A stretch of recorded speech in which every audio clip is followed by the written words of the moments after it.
Capítulo 80. Hormona paratiroidea, calcitonina, metabolismo del calcio y el fosfato, vitamina D, huesos y dientes.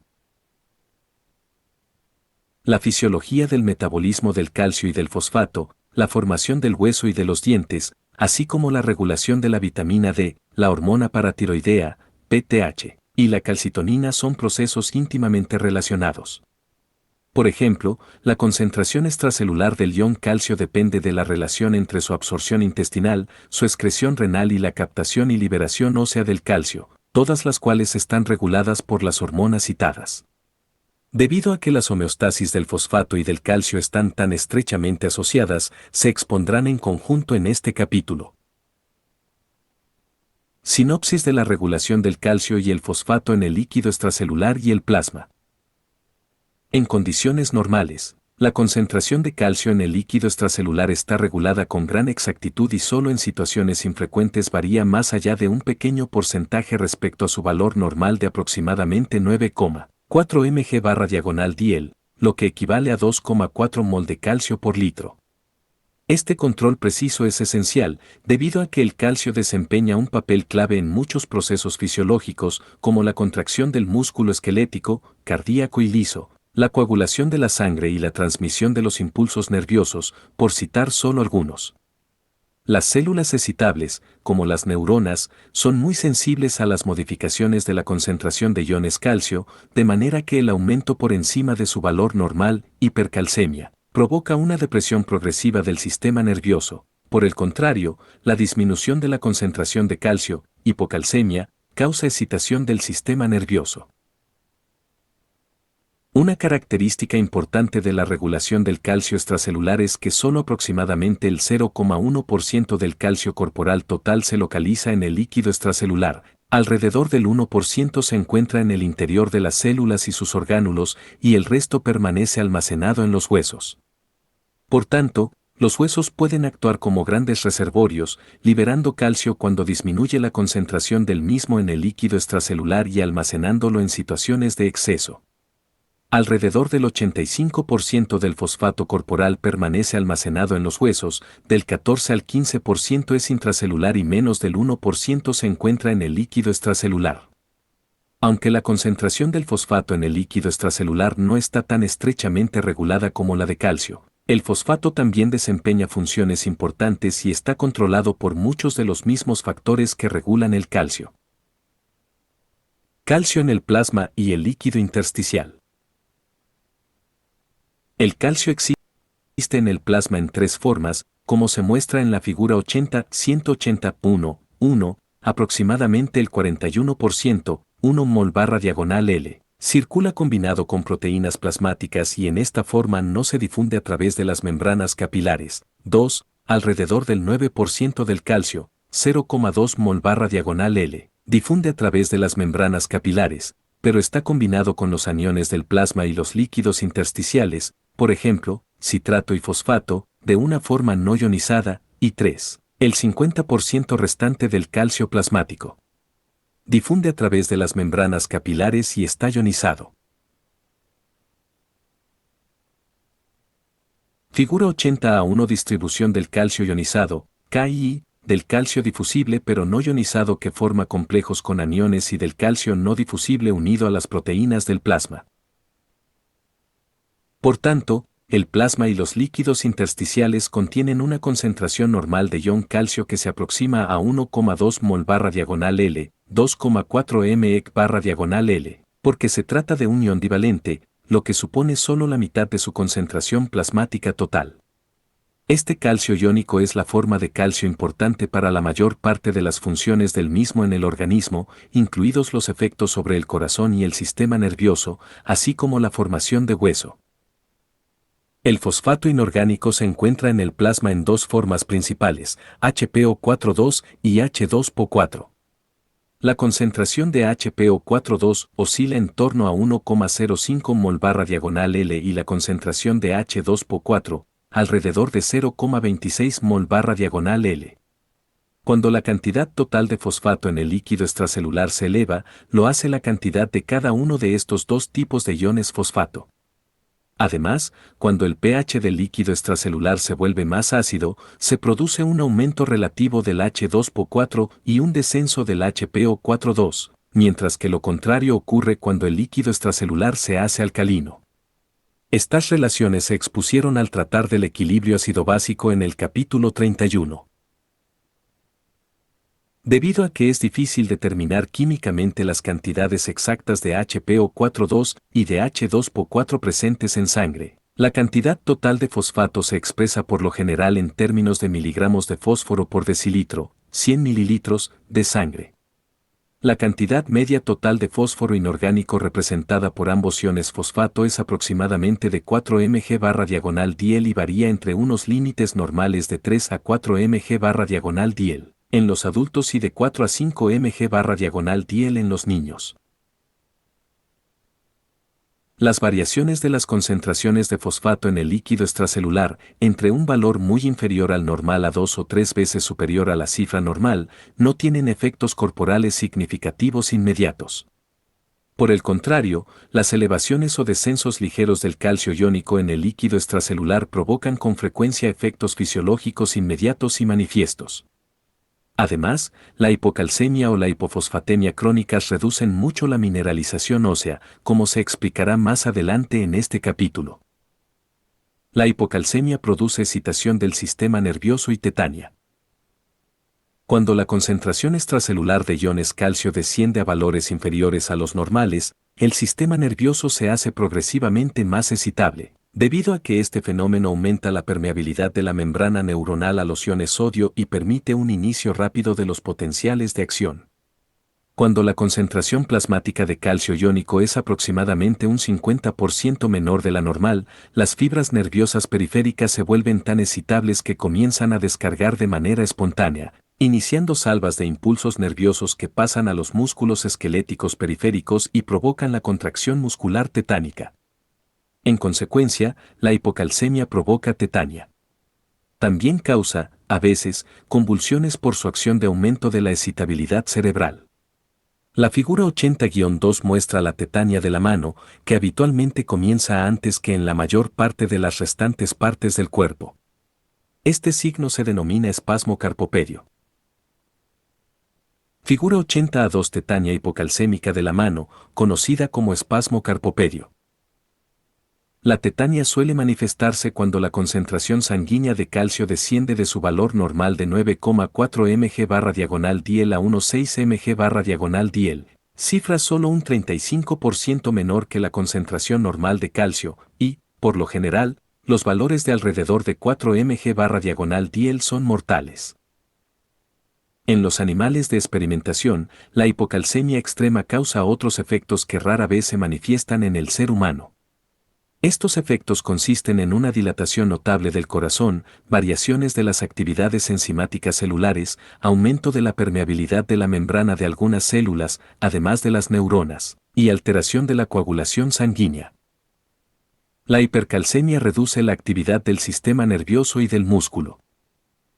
Cuando la cifra de calcio de los líquidos corporales se eleva por encima de su valor normal, el tejido nervioso se debilita y las actividades reflejas del sistema nervioso central se vuelven lentas. Además, el aumento de la concentración de calcio iónico disminuye el intervalo QT del corazón y causa estreñimiento y pérdida de apetito, probablemente por disminución de la contractilidad de las paredes musculares del tubo digestivo. Estos efectos depresores comienzan a aparecer cuando la concentración sanguínea de calcio asciende por encima de unos 12 mg/diagonal-diel y pueden hacerse muy evidentes cuando se eleva por encima de 15 mg/diagonal-diel. Cuando el nivel de calcio se hace mayor de unos 17 mg/diagonal-diel, es probable que precipiten cristales de fosfato cálcico por todo el cuerpo. Este trastorno se comentará brevemente en relación con el hiperparatiroidismo. La ingestión diaria habitual de calcio es de aproximadamente 1,000 miligramos e igual para el fósforo. Estos valores equivalen a las cantidades contenidas en un litro de leche. En condiciones normales, los cationes divalentes, como los de calcio, se absorben mal en el intestino. Sin embargo, como se expondrá más adelante, la vitamina D facilita la absorción de calcio en el intestino y hace que, por lo general, se absorba el 35%, 350 mg/día, del calcio ingerido. El calcio restante en el intestino es eliminado con las heces. Al aparato digestivo llegan 250 mg/día adicionales con las secreciones gastrointestinales y las células mucosas desprendidas. Por tanto, alrededor del 90%, 900 mg/día, de la cantidad diaria ingerida de calcio se elimina con las heces, Fig. 80-380-3. Figura 80A3. Características generales del intercambio de calcio entre los diferentes compartimientos tisulares en una persona que ingiere 1.000 miligramos de calcio al día. Obsérvese que la mayor parte del calcio ingerido se elimina normalmente con las heces, aunque los riñones tienen capacidad para excretar grandes cantidades mediante una reducción de su resorción tubular. La absorción intestinal de fosfato se produce con mucha facilidad. Excepto en lo que se refiere a la porción del fosfato eliminada con las heces en combinación con el calcio no absorbido, casi todo el fosfato de la dieta se absorbe en el intestino y hacia el torrente sanguíneo, para ser eliminado más tarde con la orina. Aproximadamente el 10%, 100 mg/día, del calcio ingerido se elimina con la orina. Alrededor del 41% del calcio del plasma está unido a proteínas plasmáticas y, por tanto, no se filtra a través de los capilares glomerulares. El resto está combinado con aniones como el fosfato, 9%, o ionizado, 50%, y se filtra por los glomérulos hacia los túbulos renales. En condiciones normales, los túbulos reabsorben el 99% del calcio filtrado y cada día se eliminan alrededor de 100 miligramos con la orina. Cerca del 90% del calcio del filtrado glomerular se reabsorbe en los túbulos proximales, las asas de Henle y la porción inicial de los túbulos distales. En las zonas finales de los túbulos distales y en las iniciales de los túbulos colectores, la reabsorción del 10% restante es muy selectiva y depende de la concentración del ion calcio en la sangre. Cuando la concentración disminuye, la reabsorción es intensa, de manera que apenas se pierde calcio por la orina. Por el contrario, incluso pequeños incrementos de la concentración sanguínea de calcio iónico provocan un gran aumento de la excreción del ion. Más adelante en este capítulo se expondrá que el principal mecanismo de control de la reabsorción de calcio en las porciones distales de la nefrona y que, por tanto, regula la tasa de excreción de calcio es la PTH. La excreción renal de fosfato está controlada por un mecanismo de rebosamiento, tal como se explicó en el capítulo 30. Este mecanismo consiste en que cuando la concentración de fosfato en el plasma es menor de un valor crítico de aproximadamente 1 mol/L, se reabsorbe todo el fosfato del filtrado glomerular y no se pierde nada de fosfato con la orina. Sin embargo, por encima de este valor crítico, el ritmo de pérdida de fosfato es directamente proporcional a cada fracción adicional de aumento. Así, el riñón regula la concentración de fosfato en el líquido extracelular a través de la modificación del ritmo de excreción de fosfato, dependiendo de la concentración plasmática de este y según la velocidad de filtración de fosfato en los riñones.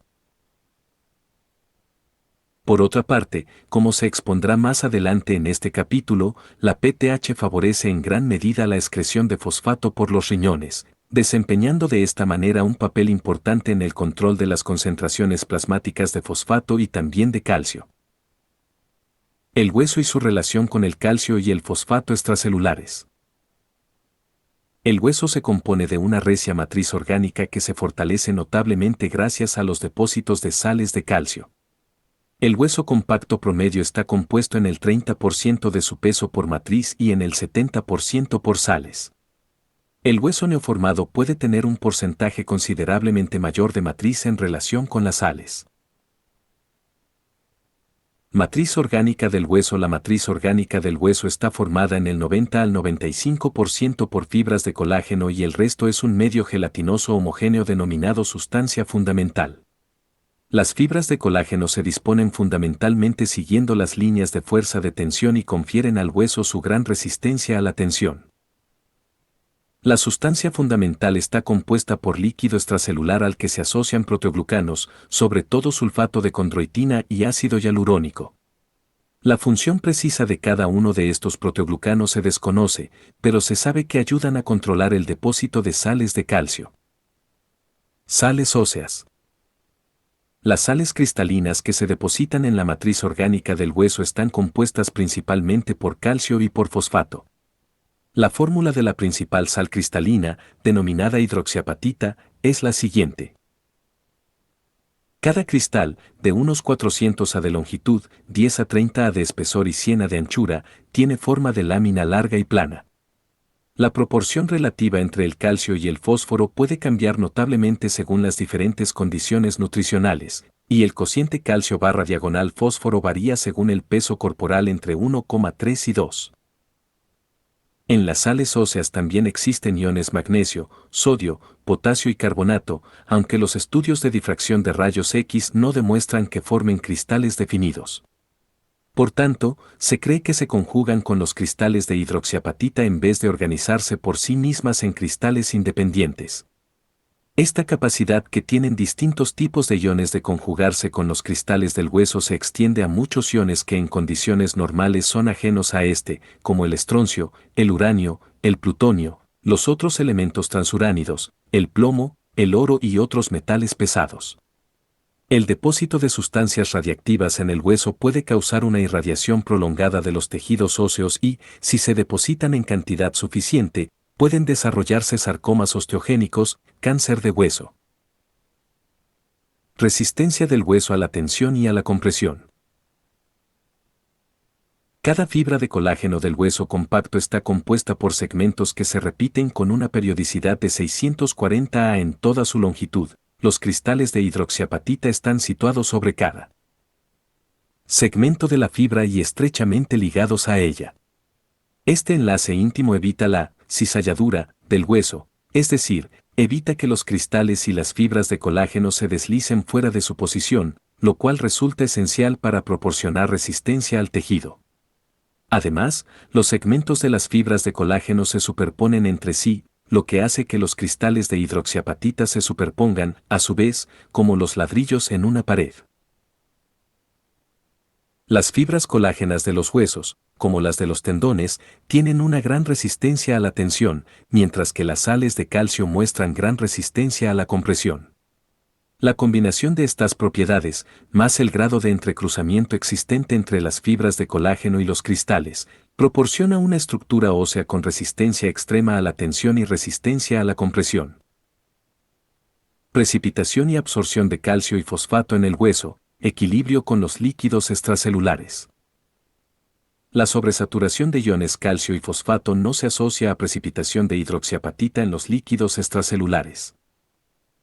Las concentraciones de iones calcio y fosfato en el líquido extracelular son considerablemente superiores a las necesarias para causar la precipitación de la hidroxiapatita. Sin embargo, en casi todos los tejidos del organismo, así como en el plasma, existen inhibidores que evitan esa precipitación, uno de ellos es el pirofosfato. Por tanto, en los tejidos normales, excepto en el hueso, no se produce precipitación de cristales de hidroxiapatita, pese al estado de sobresaturación de los iones. Mecanismo de calcificación ósea. La fase inicial de la formación de hueso es la secreción de moléculas de colágeno, denominadas monómeros de colágeno, y de sustancia fundamental, sobre todo de proteoglucanos, por los osteoblastos. Los monómeros de colágeno se polimerizan con rapidez para formar fibras de colágeno, el tejido resultante se convierte en osteoide, un material parecido al cartílago pero que difiere de este en la facilidad con que las sales de calcio precipitan en él. A medida que se forma el osteoide, algunos de los osteoblastos quedan atrapados en su interior y entran en fase de reposo, pasando a llamarse osteocitos. En pocos días tras la formación del osteoide, comienzan a precipitar sales de calcio sobre las superficies de las fibras colágenas. El precipitado aparece primero con intervalos a lo largo de cada fibra de colágeno, formando diminutos nidos que se multiplican enseguida y crecen durante días o semanas para formar el producto final, los cristales de hidroxiapatita. Las sales de calcio que se depositan en primer lugar no son cristales de hidroxiapatita, sino compuestos amorfos, no cristalinos, constituidos por una mezcla de sales como KHPO 4x2H2O, K3, PO4, 2x3H2O y otros. Después, por un proceso de sustitución y adición de átomos o de reabsorción y nueva precipitación, estas sales se convierten en cristales de hidroxiapatita a lo largo de un periodo de semanas o meses. Sin embargo, un pequeño porcentaje puede persistir en forma amorfa. Este aspecto es importante porque estas sales amorfas pueden reabsorberse con rapidez cuando existe una necesidad adicional de calcio en el líquido extracelular. Aunque el mecanismo que hace que se precipiten las sales de calcio en el osteoide no se conoce suficientemente, la regulación de este proceso parece depender en gran medida del pirofosfato, que inhibe la cristalización de la hidroxiapatita y la calcificación del hueso. A su vez, los niveles de pirofosfato están regulados por al menos otras 3 moléculas. Una de las más importantes de estas moléculas es una sustancia denominada fosfatasa alcalina no específica de tejidos, TNAP, que descompone el pirofosfato y mantiene sus niveles bajo control, de manera que la calcificación ósea puede producirse en caso necesario. La TNAP puede ser secretada por los osteoblastos en el osteoide para neutralizar el pirofosfato y una vez neutralizado la afinidad natural de las fibras de colágeno por las sales de calcio determinará la cristalización de la hidroxiapatita. La importancia de la TNAP en la mineralización ósea se ilustra por el hallazgo de que los ratones con deficiencia genética de TNAP, que provoca un aumento excesivo en los niveles de pirofosfato, nacen con huesos blandos que no están adecuadamente calcificados.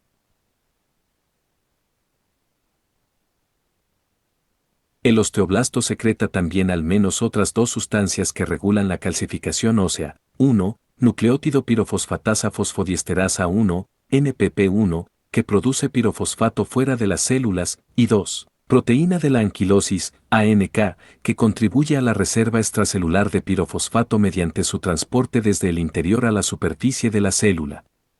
Las deficiencias de NPP1 o ANK originan una disminución del pirofosfato extracelular y una excesiva calcificación del hueso en forma de espolones óseos, o incluso la calcificación de otros tejidos como tendones y ligamentos de la columna, que se produce en personas con una forma de artritis denominada espondilitis anquilosante. Precipitación de calcio en tejidos no óseos en condiciones patológicas. Aunque las sales de calcio casi nunca precipitan en tejidos normales diferentes del hueso, sí que lo hacen en condiciones anormales. Por ejemplo, precipitan en las paredes arteriales en arteriosclerosis y hacen que las arterias se transformen en tubos parecidos al hueso. De igual manera, las sales de calcio se depositan a menudo en tejidos degenerados o en coágulos de sangre viejos. Es de suponer que, en estos casos, los factores inhibidores que habitualmente evitan el depósito de sales de calcio desaparecen de los tejidos, permitiendo la precipitación. Mediante la inyección de sales solubles de calcio por vía intravenosa puede conseguirse que la concentración de ion calcio se eleve de inmediato a valores muy altos. Sin embargo, en el plazo de 30 minutos a 1 hora o más, la concentración de calcio iónico vuelve a la normalidad. De igual manera, si se eliminan de los líquidos corporales grandes cantidades de iones calcio, su concentración se normalizará en un plazo de 30 a 60 min. Estos efectos son en gran medida consecuencia de que el hueso contiene un tipo de calcio intercambiable que siempre está en equilibrio con los iones calcio de los líquidos extracelulares. Una pequeña porción de este calcio intercambiable es también el calcio que se encuentra en todas las células de los tejidos, sobre todo en las que son muy permeables a él, como las del hígado y las del tubo digestivo.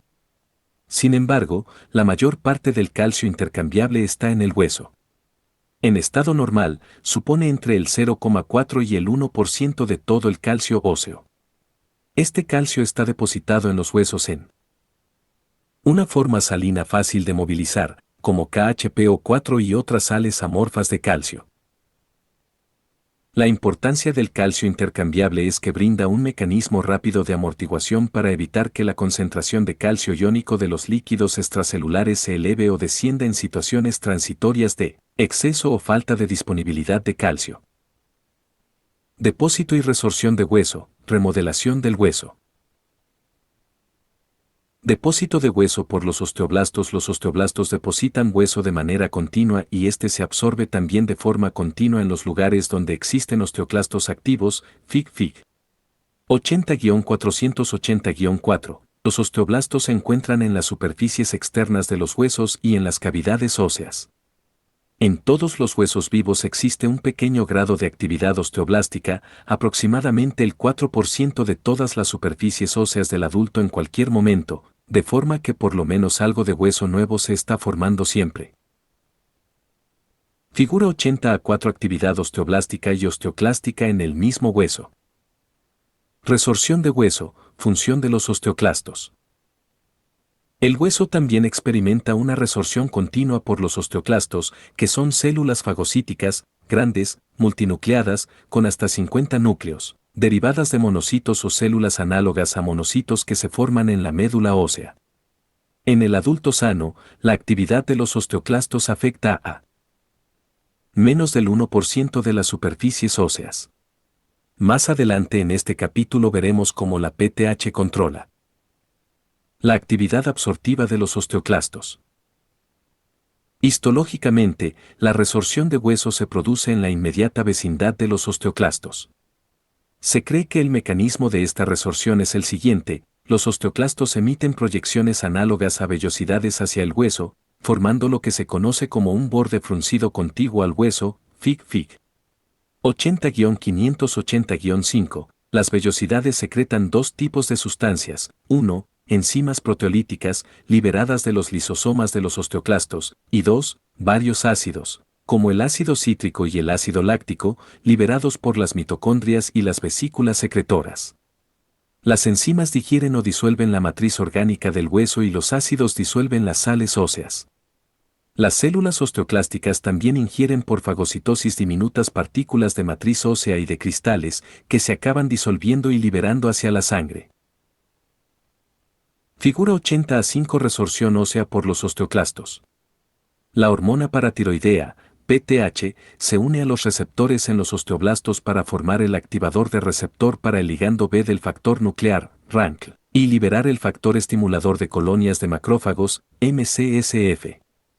El RANKL se une a RANK y el MCSF se une a sus receptores en las células preosteoclásticas, lo que provoca la diferenciación en osteoclastos maduros. La PTH reduce también la producción de osteoprotegerina, OPG, que inhibe la diferenciación de preosteoclastos en osteoclastos maduros mediante la unión a RANK y evita que interaccione con su receptor en preosteoclastos. Los osteoclastos maduros desarrollan un borde fruncido y liberan enzimas de los lisosomas, así como ácidos que promueven la resorción ósea. Los osteocitos son osteoblastos que se han encajado en la matriz ósea durante la producción de tejido óseo. Los osteocitos forman un sistema de células interconectadas que se extienden por todo el hueso. Como se expondrá más adelante, la PTH estimula la actividad de osteoclastos y la resorción ósea, pero a través de un mecanismo indirecto. Las células osteoclásticas de resorción ósea no tienen receptores de PTH. Por el contrario, los osteoblastos indican a los precursores de osteoclastos que formen osteoblastos maduros. Dos proteínas de osteoblastos responsables de esta señalización son el activador de receptor para el ligando B del factor nuclear, RANKL, y el factor estimulador de colonias de macrófagos, que parecen necesarios para la formación de osteoclastos maduros. La PTH se une a receptores en los osteoblastos adyacentes que simulan la síntesis de RANKL, también denominado ligando de la osteoprotegerina, OPGL. El RANK se une a sus receptores, RANK, en las células preosteoclásticas y las hace diferenciarse en osteoclastos multinucleados maduros. Los osteoclastos maduros desarrollan entonces un borde fruncido y liberan enzimas y ácidos que promueven la resorción ósea. Los osteoblastos producen, asimismo, osteoprotegerina, OPG, a veces llamada factor inhibidor de osteoclastogenia, una citosina que inhibe la resorción ósea. La OPG actúa como un receptor de señuelo que se une al RANK e impide que interaccione con su receptor, para inhibir así la diferenciación de preosteoclastos en osteoclastos maduros que provocan resorción ósea. La OPG se opone a la actividad de resorción ósea de la PTH y en ratones con deficiencia genética de OPG se ha observado una disminución acusada de masa ósea en comparación con ratones con formación de OPG normal. Aunque los factores que regulan la OPG no se entienden bien, la vitamina D y la PTH parecen estimular la producción de osteoclastos maduros a través de la doble acción de inhibir la producción de OPG y estimular la formación de RANKL. Los glucocorticoides también favorecen la actividad osteoclástica y la resorción ósea al incrementar la producción de RANKL y reducir la formación de OPG. Por otra parte, el estrógeno hormonal estimula la producción de OPG. El equilibrio entre OPG y RANKL producido por los osteoclastos desempeña así un papel importante en la determinación de la actividad osteoclástica y la resorción ósea.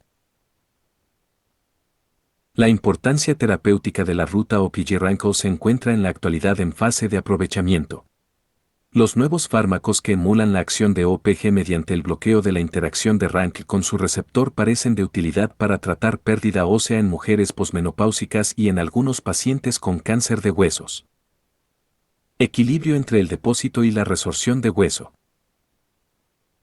En condiciones normales, excepto en los huesos en crecimiento, las tasas de depósito y de resorción de hueso son iguales entre sí, de forma que la masa ósea total permanece constante. Los osteoclastos suelen formar masas pequeñas pero concentradas y una vez que comienza a desarrollarse una masa de osteoclastos, suele fagocitar hueso durante unas 3 semanas, excavando un túnel de entre 0,2 a 1 milímetro de diámetro y varios milímetros de longitud.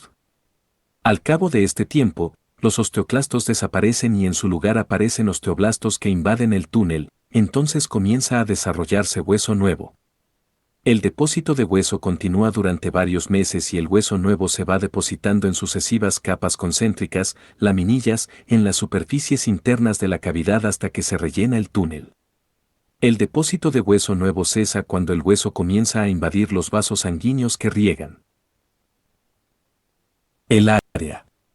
El canal a través del cual discurren estos vasos, denominado conducto de Javes, es por tanto lo único que queda de la cavidad original.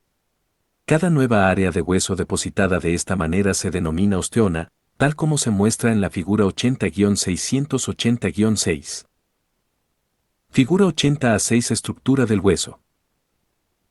El depósito y la resorción continuos de hueso tienen cierto número de funciones fisiológicas importantes.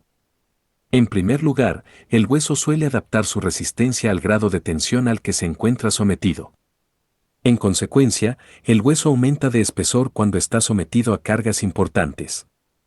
En segundo lugar, incluso la forma del hueso puede cambiar de disposición para soportar adecuadamente las fuerzas mecánicas, pues el depósito y la resorción óseo se adaptan a los patrones de sobrecarga. En tercer lugar, debido a que el hueso viejo se vuelve relativamente frágil y débil, se necesita nueva matriz orgánica a medida que la vieja va degenerando. De esta forma, la dureza normal del hueso se mantiene. De hecho, los huesos de los niños, en los que las velocidades de depósito y resorción son rápidas, son poco frágiles en comparación con los de las personas de edad avanzada, en quienes esas velocidades de depósito y resorción son más bajas. El hueso se deposita de forma proporcional a las cargas de compresión que ha de soportar. Por ejemplo, los huesos de los deportistas se vuelven considerablemente más pesados que los de los sujetos no entrenados. También, cuando una persona tiene una pierna escayolada y continúa caminando sobre la pierna opuesta, el hueso de la pierna inmovilizada adelgaza y se puede descalcificar hasta en un 30% a las pocas semanas, mientras que el del lado contrario sigue siendo grueso y normalmente calcificado. Por tanto, la sobrecarga física continua estimula el depósito por los osteoblastos y la calcificación del hueso. La sobrecarga sobre el hueso también determina, en ciertas circunstancias, la forma de los huesos. Por ejemplo, si se fractura un hueso largo de la pierna por la mitad y después forma un callo en ángulo, la sobrecarga de compresión en el lado interno del ángulo inducirá un grado mayor de depósito de hueso y en el lado externo del ángulo, donde no experimenta compresión, habrá más.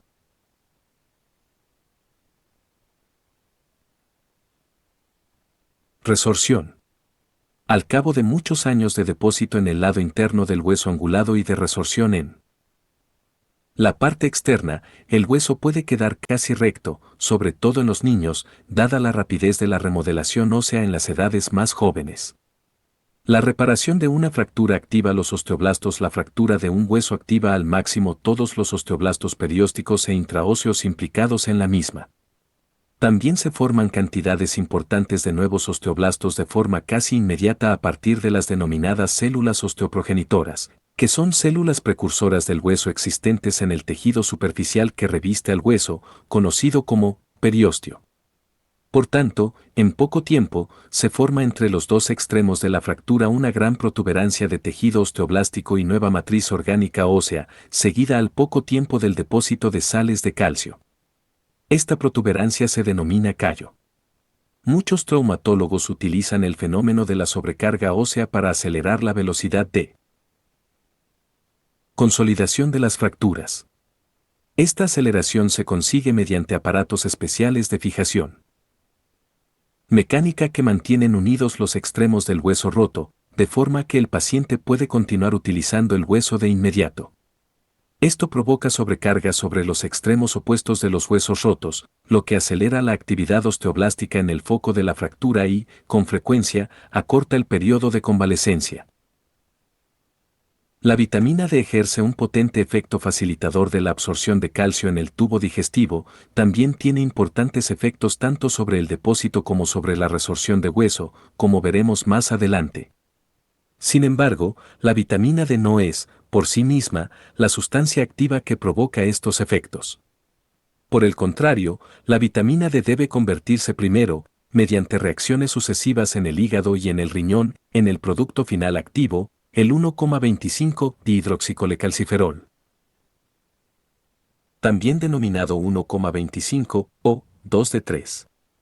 La figura 80-7 muestra la sucesión de etapas que culmina con la formación de esta sustancia a partir de la vitamina D.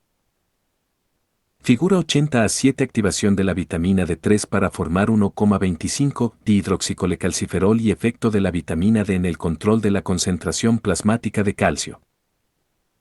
El colecalciferol, vitamina D3, se forma en la piel. Varios compuestos derivados de los esteroles pertenecen a la familia de la vitamina D y todos ellos realizan más o menos las mismas funciones. El más importante de estos compuestos, denominado vitamina D3, es el colecalciferol y se forma en la piel como resultado de la radiación del 7-deshidrocolecalciferol, una sustancia que se encuentra presente en la piel en condiciones normales, por los rayos ultravioleta de la luz solar. En consecuencia, la exposición adecuada a la luz solar evita el déficit de vitamina D. Los otros compuestos de vitamina D que ingerimos con la comida son idénticos al colecalciferol formado en nuestra piel, excepto porque contienen sustituciones en uno o más átomos que no afectan a la función.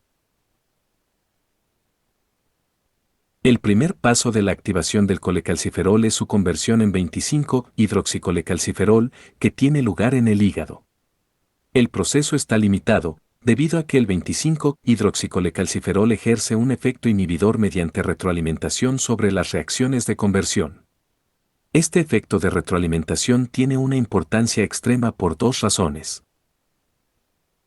Primero, el mecanismo de retroalimentación regula con precisión la concentración de 25-hidroxicolecalciferol en el plasma, tal y como revela la figura 80-880-8. Obsérvese que la ingestión de vitamina D3 puede aumentar muchas veces y que, sin embargo, la concentración de 25-hidroxicolecalciferol permanece casi normal. Este alto grado de control por retroalimentación evita la actividad excesiva de la vitamina D cuando su ingesta se altera en un intervalo muy amplio.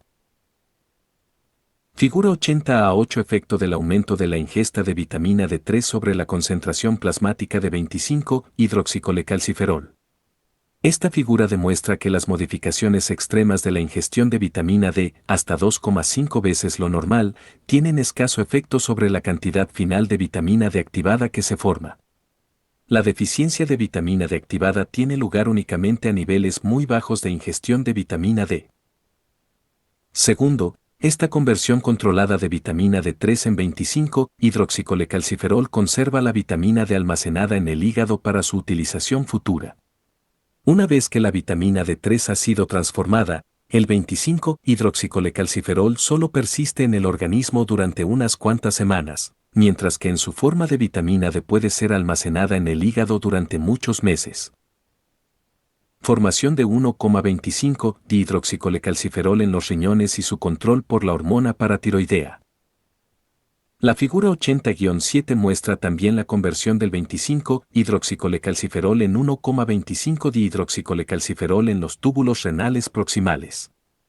Esta última sustancia es, con diferencia, la forma más activa de la vitamina D, porque los productos precedentes del esquema de la figura 80-7 poseen menos de una milésima parte de efecto de la vitamina D. Por tanto, en ausencia de riñones, la vitamina D pierde casi toda su eficacia.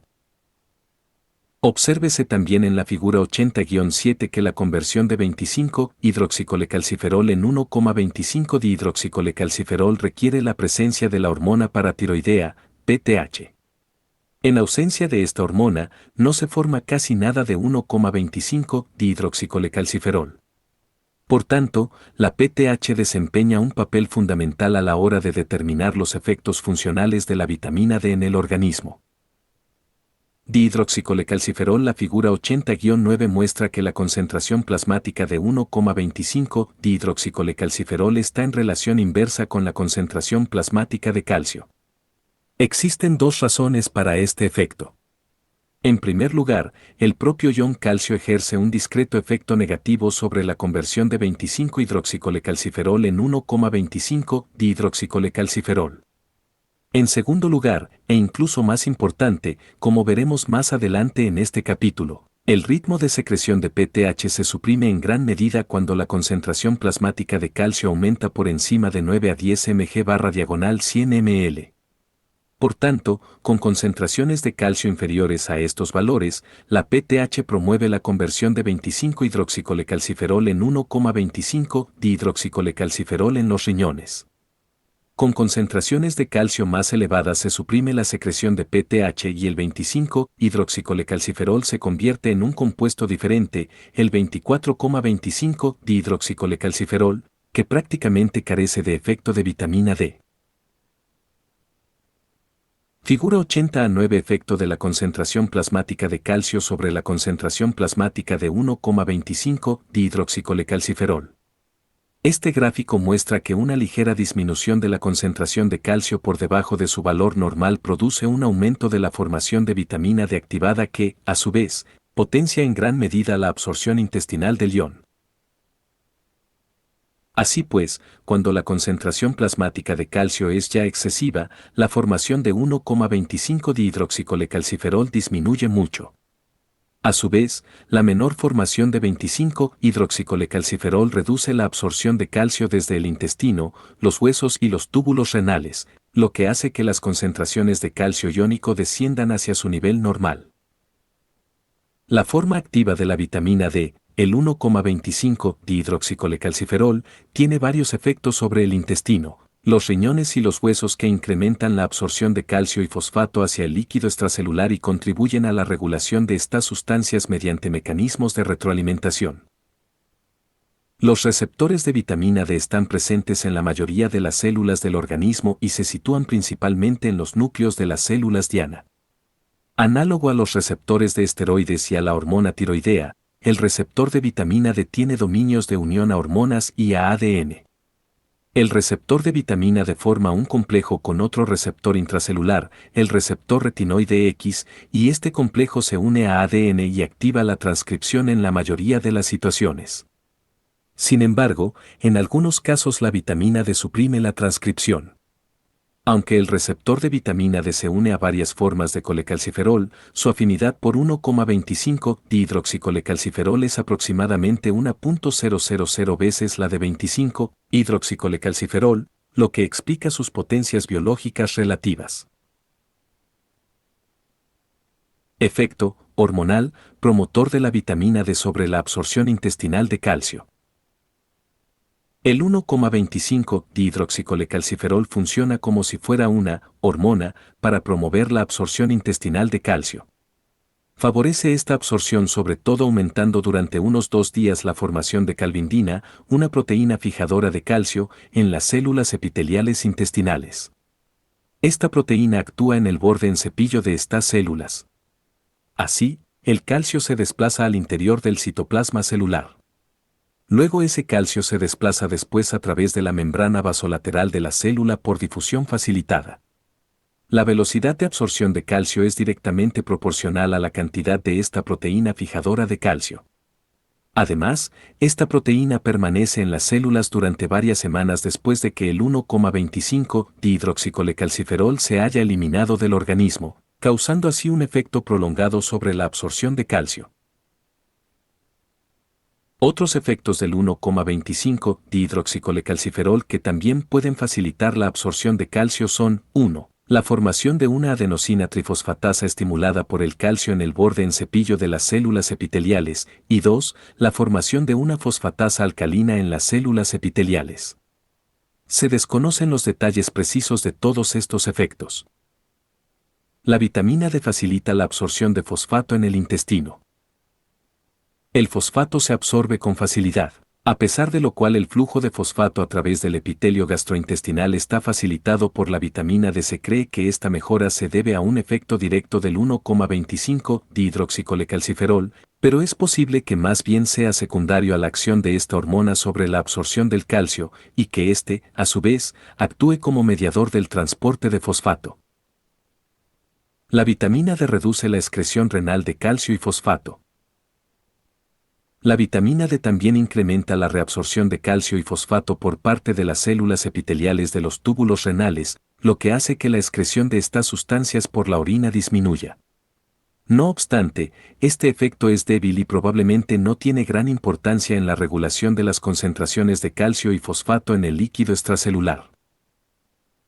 Efecto de la vitamina D sobre el hueso y su relación con la actividad de la hormona paratiroidea. La vitamina D desempeña importantes funciones tanto en la resorción de hueso como en su depósito. La administración de cantidades extremas de vitamina D causa resorción de hueso. En ausencia de vitamina D, el efecto de la PTH de provocar resorción ósea, expuesto en la sección siguiente, disminuye mucho o incluso desaparece. El mecanismo de esta acción de la vitamina D no se conoce en profundidad, pero se cree que es consecuencia del efecto que tiene el 1,25-dihidroxicolecalciferol de aumentar el transporte de calcio a través de las membranas celulares. La vitamina D en cantidades más pequeñas promueve la calcificación ósea. Uno de los mecanismos implicados en esta calcificación es el aumento de la absorción de calcio y de fósforo en el intestino. Sin embargo, incluso en ausencia de este incremento, facilita la mineralización ósea. Una vez más, se desconoce el mecanismo en este caso, pero es probable que también sea el resultado de la capacidad del 1,25-dihidroxicolecalciferol para inducir el transporte de iones calcio a través de las membranas, si bien, en este caso, quizás en la dirección opuesta, a través de las membranas de las células osteoblásticas u osteocíticas. La PTH constituye un potente mecanismo para el control de las concentraciones extracelulares de calcio y fosfato porque regula la absorción intestinal, la excreción renal y el intercambio de estos iones entre el líquido extracelular y el hueso. El exceso de actividad de la glándula paratiroides causa una liberación rápida de sales de calcio en los huesos, con la consiguiente hipercalcemia en el líquido extracelular. Por el contrario, la hipofunción de las glándulas paratiroides da lugar a hipocalcemia, a menudo con tetania. Anatomía fisiológica de las glándulas paratiroides. El ser humano posee 4 glándulas paratiroides, situadas inmediatamente por detrás de la glándula tiroides, una detrás de cada uno de los polos superiores e inferiores del órgano. Cada glándula paratiroides mide unos 6 mm de longitud, 3 milímetros de anchura y unos 2 mm de espesor y tiene el aspecto macroscópico de grasa parda oscura. Las glándulas paratiroides son difíciles de localizar durante las intervenciones de tiroides debido a que con frecuencia aparecen solo un ovulillo más del tiroides. Por esta razón, antes de que se reconociera su importancia, una consecuencia frecuente de la tiroidectomía total o subtotal era a menudo la extirpación total de las paratiroides. La extirpación de la mitad del tejido paratiroideo suele causar pocas alteraciones fisiológicas. Sin embargo, si se extirpan 3 de las 4 glándulas paratiroides normales, se producirá un hipoparatiroidismo transitorio.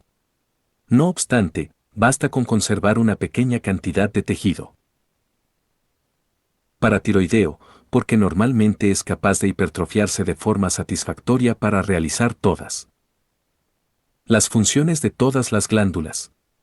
La glándula paratiroides del ser humano adulto, que se muestra en la figura 80-10-80-10, está compuesta sobre todo por células principales y contiene un moderado número de células oxífilas que, sin embargo, no existen en muchos animales y en los seres humanos jóvenes. Se cree que las células principales secretan la mayoría, si no toda, la PTH. No está clara la función de las células oxífilas, se cree que son células principales modificadas o vacías, que ya no secretan hormona. Figura 80-10. Las 4 glándulas paratiroides se localizan por detrás de la glándula tiroides. Casi toda la hormona paratiroidea, PTH, se sintetiza y secreta en las células principales.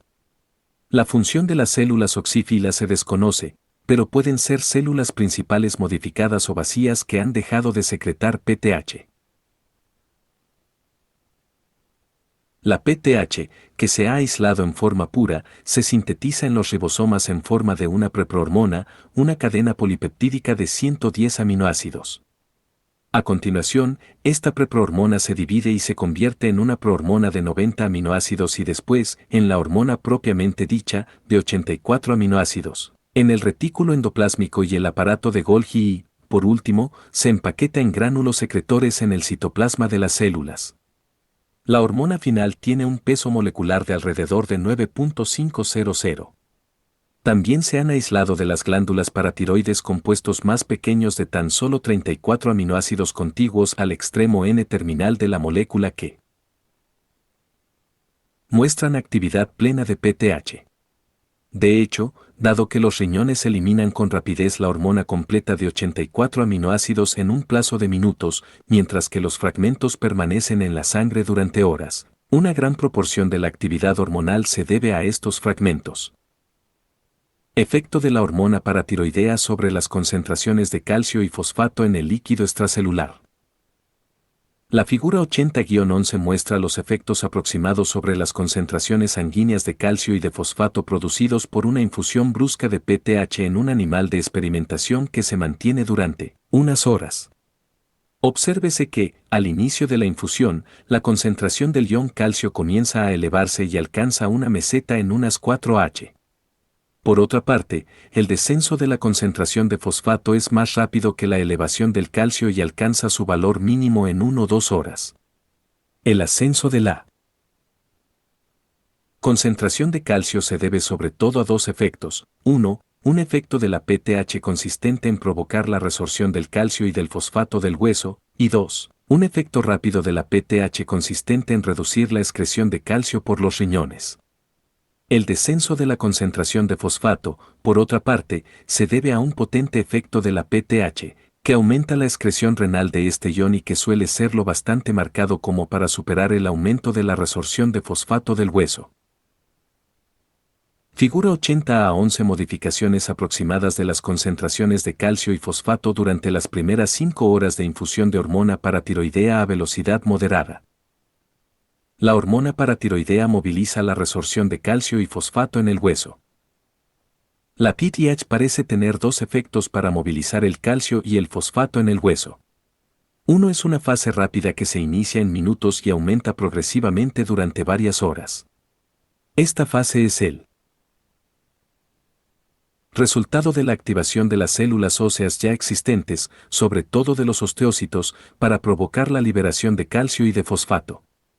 La segunda fase es mucho más lenta y requiere para su desarrollo pleno varios días o incluso semanas, es el resultado de la proliferación de los osteoclastos, seguida de un gran incremento de la resorción osteoclástica del propio hueso y no solo de las sales de fosfato cálcico que contiene. Fase rápida de la movilización de calcio y fosfato en el hueso, osteólisis. Cuando se inyectan grandes cantidades de PTH, la concentración de calcio iónico de la sangre comienza a elevarse en minutos, mucho antes de que puedan desarrollarse nuevas células óseas.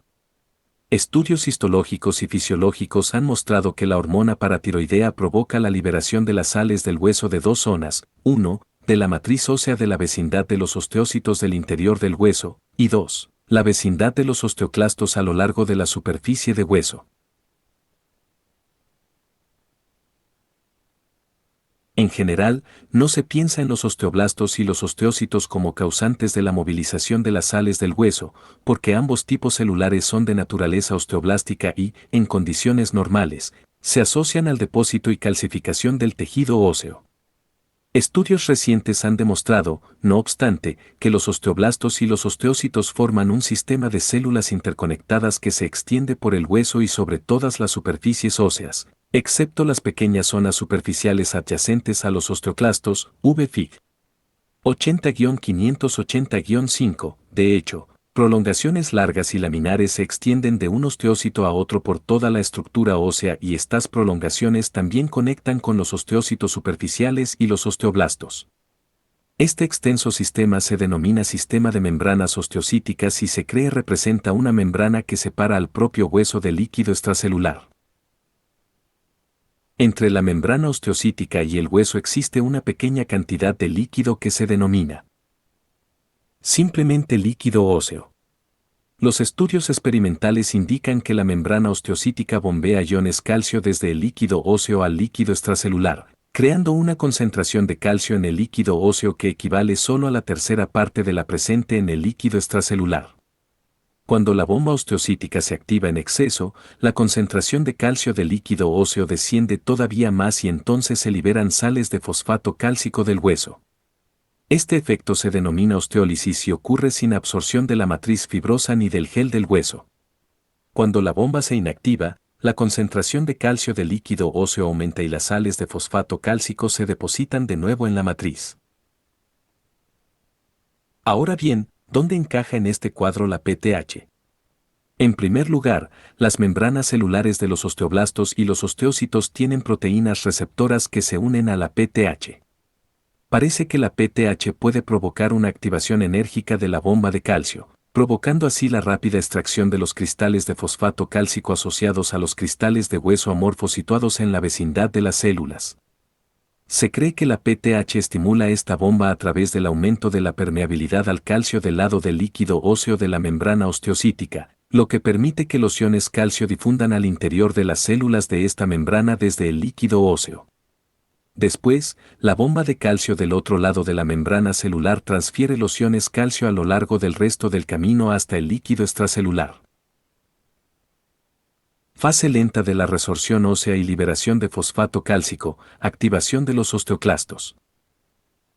Un efecto mucho mejor conocido de la PTH y del que existen pruebas mucho más claras es la activación de los osteoclastos. Sin embargo, los osteoclastos no tienen proteínas de membrana receptoras de PTH.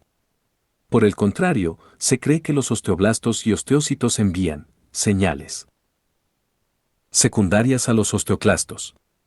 Como se comenta anteriormente, una señal secundaria importante es el RANKL, que activa los receptores en las células preosteoclásticas y los transforma en osteoclastos maduros que emprenden su tarea habitual de engullir el hueso durante un periodo de semanas o meses. La activación de los osteoclastos se produce en dos etapas: 1. Activación inmediata de los osteoclastos ya formados, y 2. Formación de nuevos osteoclastos. Cuando el exceso de PTH se mantiene durante varios días, el sistema de osteoclastos se desarrolla bien, pero puede continuar creciendo durante meses cuando la estimulación por la PTH es potente. Tras unos cuantos meses de exceso de PTH, la resorción osteoclástica de los huesos puede hacer que estos se debiliten y se produzca una estimulación secundaria de los osteoblastos que intenta corregir la debilidad. Por tanto, el efecto tardío consiste en una estimulación tanto de los osteoblastos como de los osteoclastos. Sin embargo, aún en las fases más tardías, en presencia de un exceso persistente de PTH, la resorción supera al depósito de hueso. El hueso contiene tales cantidades de calcio, comparado con la cantidad total presente en todos los líquidos extracelulares, unas 1.000 veces más, que incluso cuando la PTH causa una gran elevación de la concentración de calcio en los líquidos es imposible discernir ningún efecto inmediato sobre los huesos. La administración o secreción prolongada de PTH a lo largo de un periodo de muchos meses o años termina por causar una resorción ósea muy evidente de todos los huesos e incluso el desarrollo de importantes cavidades llenas de grandes osteoclastos multinucleados. La hormona paratiroidea reduce la excreción renal de calcio y aumenta la excreción renal de fosfato. La administración de PTH produce una pérdida rápida e inmediata de fósforo por la orina debido a la disminución de la resorción tubular proximal de los iones fosfato. La PTH también favorece la resorción tubular renal de calcio, al tiempo que disminuye la resorción de fosfato. Además, incrementa la resorción de iones magnesio e iones hidrógeno, al tiempo que reduce la resorción de iones sodio, potasio y aminoácidos, de una forma muy semejante a cómo actúa sobre el fosfato. La mayor resorción de calcio tiene lugar sobre todo en la parte final de los túbulos distales y en los túbulos colectores y en la parte proximal de los conductos colectores, quizá con una contribución menor de las ramas ascendentes de las asas de Henle. De no ser por el efecto de la PTH sobre los riñones para aumentar la resorción de calcio, la eliminación continua de este elemento por la orina conllevaría la desaparición completa del calcio óseo y del líquido extracelular. La hormona paratiroidea incrementa la absorción intestinal de calcio y fosfato. Al llegar a este punto, conviene recordar una vez más que la PTH facilita mucho la absorción de calcio y de fosfato en el intestino a través del fomento de la formación de 1,25-dihidroxicolecalciferol a partir de la vitamina D en los riñones, como se mencionó ya en este capítulo. El monofosfato de adenosina cíclico interviene en el efecto de la hormona paratiroidea. Una gran parte del efecto de la PTH sobre sus órganos diana está mediado por el mecanismo de segundo mensajero del monofosfato de adenosina cíclico, AMPC. A los pocos minutos de la administración de PTH, la concentración de AMPC aumenta en los osteocitos, osteoclastos y otras células efectoras. Es probable que, a su vez, este AMPC sea el responsable de funciones, como la secreción de enzimas y ácidos por los osteoclastos para provocar la resorción ósea y la formación de 1,25-dihidroxicolecalciferol en los riñones. Es probable que existan otros efectos directos de la PTH, independientes del mecanismo del segundo mensajero. Control de la secreción paratiroidea por la concentración de iones calcio. Incluso una mínima disminución de la concentración de calcio iónico en el líquido extracelular hace que las glándulas paratiroides incrementen en un plazo de minutos su ritmo de secreción. Si la concentración de calcio se mantiene baja, las glándulas se hipertrofiarán hasta alcanzar, en ocasiones, un tamaño 5 veces mayor o incluso mayor. Por ejemplo, las glándulas paratiroides aumentan mucho de tamaño en personas con raquitismo, en el que la concentración de calcio es solo ligeramente inferior a la normal. Estas glándulas también crecen mucho durante la gestación, aunque la disminución de la concentración de calcio en el líquido extracelular materno es apenas medible, y son muy grandes durante la lactancia, debido a que el calcio se utiliza para la formación de la leche.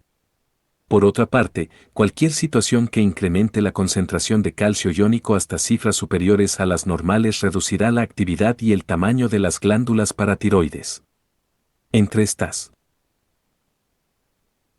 situaciones figuran, 1. La presencia de cantidades excesivas de calcio en la dieta, 2. El aumento del contenido dietético de vitamina D, y 3. La reabsorción de hueso causada por factores diferentes de la PTH, por ejemplo, falta de uso de los huesos. Los cambios en la concentración de ion calcio en el líquido extracelular se detectan por medio de un receptor de detección de calcio en las membranas de las células paratiroideas. El receptor de detección de calcio es un receptor acoplado a proteína G que, cuando es estimulado por iones calcio, activa la fosfolipasa C y aumenta la formación intracelular de 1,4,5-trifosfato de inositol y diacilglicerol. Así se estimula la liberación de calcio desde los depósitos intracelulares, lo que, a su vez, reduce la secreción de PTH. Por el contrario, el descenso en la concentración de ion calcio en el líquido extracelular inhibe estas rutas y estimula la secreción de PTH. Este proceso contrasta con los numerosos tejidos endocrinos en los que la secreción hormonal se estimula cuando se activan estas rutas. La figura 80-12 muestra la relación aproximada entre la concentración plasmática de calcio y la concentración plasmática de PTH. La curva roja continua revela la acción aguda de esta última cuando la concentración de calcio varía en un periodo de pocas horas y demuestra que incluso un ligero descenso de la concentración de calcio por debajo de la normalidad puede duplicar o triplicar la concentración plasmática de PTH. Por otra parte, el efecto crónico aproximado cuando la concentración de ion calcio se modifica en el transcurso de varias semanas, lo que permite a las glándulas hipertrofiarse mucho, queda reflejado por la línea roja discontinua. La curva indica que un descenso de la concentración plasmática de calcio de solo una fracción de miligramo por decilitro puede duplicar la secreción de PTH. Esta es la base del sistema corporal de retroalimentación extremadamente potente para controlar a largo plazo la concentración plasmática de calcio iónico. Figura 80-12 efecto aproximado de la concentración plasmática de calcio sobre las concentraciones plasmáticas de hormona paratiroidea y calcitonina. Puede observarse especialmente que los cambios a largo plazo de la concentración de calcio de solo unos pocos puntos porcentuales pueden dar lugar a modificaciones de hasta el 100% en la concentración de hormona paratiroidea. La figura 80-13 resume los efectos principales del aumento en la secreción de PTH en respuesta a una disminución de la concentración de ion calcio en el líquido extracelular. 1. La PTH estimula la resorción ósea, para provocar la liberación de calcio en el líquido extracelular. 2. La PTH aumenta la reabsorción de calcio y reduce la reabsorción de fosfato en los túbulos renales, lo que conduce a una disminución de la excreción de calcio y a un aumento en la excreción de fosfato. Y 3. La PTH es necesaria para la conversión de 25-hidroxicolecalciferol en 1,25-dihidroxicolecalciferol, lo que, a su vez, aumenta la absorción de calcio en el intestino. Estas acciones en conjunto proporcionan un medio poderoso para regular la concentración de calcio en el líquido extracelular. Figura 80-13 resumen de los efectos de la hormona paratiroidea, PTH, en el hueso, los riñones y el intestino en respuesta a una disminución en la concentración de ion calcio del líquido extracelular. CASR, receptor de detección de calcio. La calcitonina es una hormona peptídica secretada por la glándula tiroides que tiende a reducir las concentraciones plasmáticas de calcio y, en general, sus efectos se oponen a los de la PTH. No obstante, desde el punto de vista cuantitativo, el papel que desempeña la calcitonina es mucho menor que el de la PTH en lo relativo a la regulación de la concentración de iones calcio. La síntesis y la secreción de calcitonina tienen lugar en las células parafoliculares, o células C, situadas en el líquido intersticial entre los folículos de la glándula tiroides. Estas células constituyen solo alrededor del 0,1% de la glándula tiroides humana y son restos de las glándulas ultimobranquiales de peces, anfibios, reptiles y pájaros. La calcitonina es un polipéptido grande, de un peso molecular aproximado de 3.400 y una cadena de 32 aminoácidos. El ascenso de la concentración plasmática de calcio estimula la secreción de calcitonina. El estímulo principal para la secreción de calcitonina es el incremento de la concentración plasmática de calcio iónico. En contraste, la secreción de PTH aumenta cuando la concentración de calcio disminuye. En los animales jóvenes y en mucha menor medida en los viejos y en el ser humano, el ascenso de la concentración plasmática de calcio de alrededor del 10% provoca un aumento inmediato de la secreción de calcitonina, que llega al doble o más, como revela la línea azul de la figura 80-12-80-12.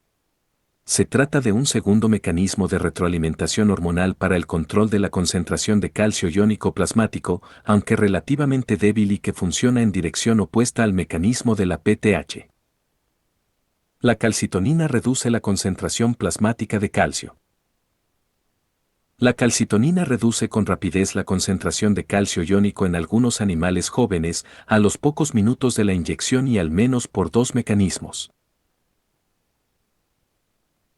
1. El efecto inmediato consiste en reducir la actividad absortiva de los osteoclastos y, quizás, el efecto osteolítico de la membrana osteocítica en todo el hueso, desplazando así el equilibrio a favor del depósito de calcio en las sales de calcio óseas intercambiables.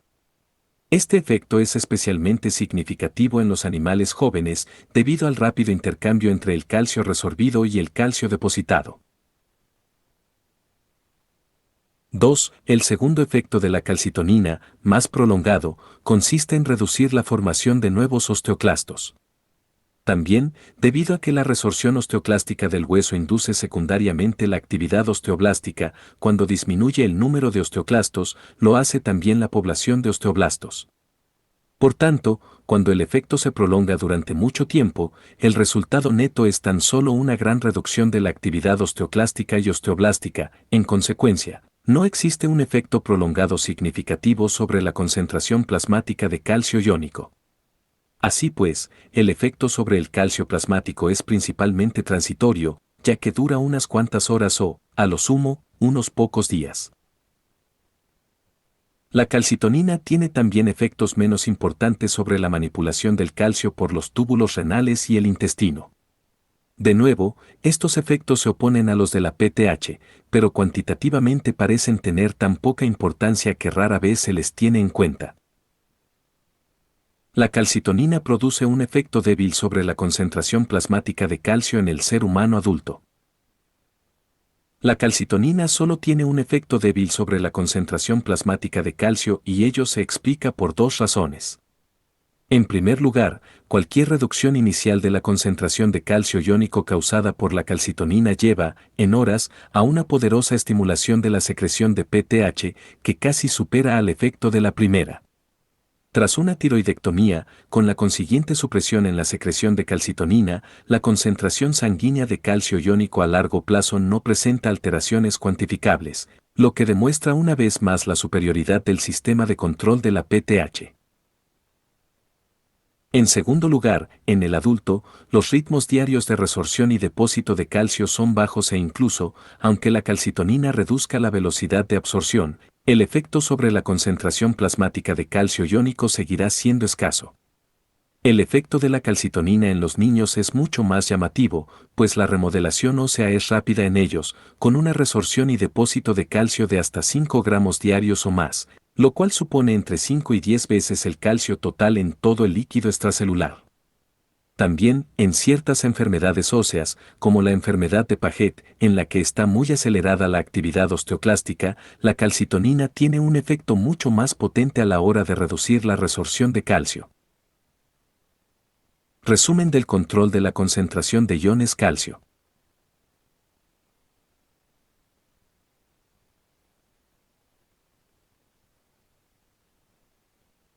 En ocasiones, la cantidad de calcio que se absorbe a los líquidos corporales o se pierde desde estos es de hasta 0,3 gramos en una hora.